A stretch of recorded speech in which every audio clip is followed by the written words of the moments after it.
Bonjour, je m'appelle Patrick Mallet, je suis d'origine suisse et je fais de la bande dessinée en tant que scénariste et dessinateur.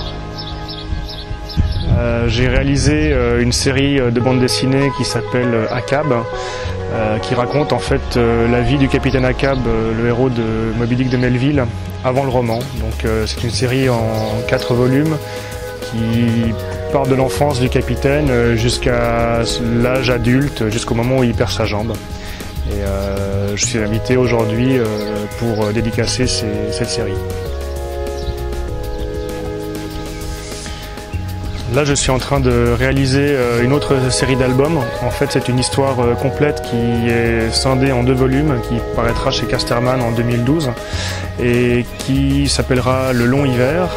Et ça se passera en fait pendant la Première Guerre mondiale, avec un côté très historique, très ancré en tout cas dans l'histoire, et un basculement assez rapide dans un univers merveilleux et fantastique. Donc un mélange des genres entre l'histoire de la Grande Guerre et puis le récit d'un soldat qui va basculer dans un monde féerique souterrain, quelque chose d'un peu anglo-saxon dans l'esprit, en tout cas comme histoire. Donc si j'étais sur une île déserte effectivement et avec la possibilité d'en avoir qu'un ou 2 livres avec moi, je pense qu'il y aurait en tout cas une bande dessinée, donc effectivement le Capitaine Écarlate, qui est une de mes bandes dessinées favorites, dessinée par Guibert et scénarisée par David B, sur un mélange entre la vie réelle d'un écrivain qui s'appelle Marcel Schwab et puis ses propres fictions.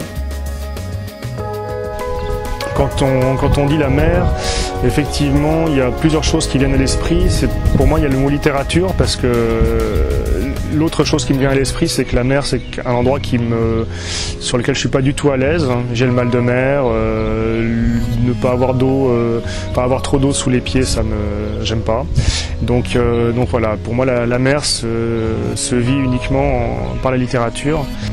Je suis effectivement très content de pouvoir participer à ce week-end Melville à la Corderie Royale de Rochefort, de pouvoir rencontrer plein d'autres auteurs, écrivains et éditeurs qui partagent la même passion de Melville, et de pouvoir effectivement me promener et visiter ces lieux magnifiques.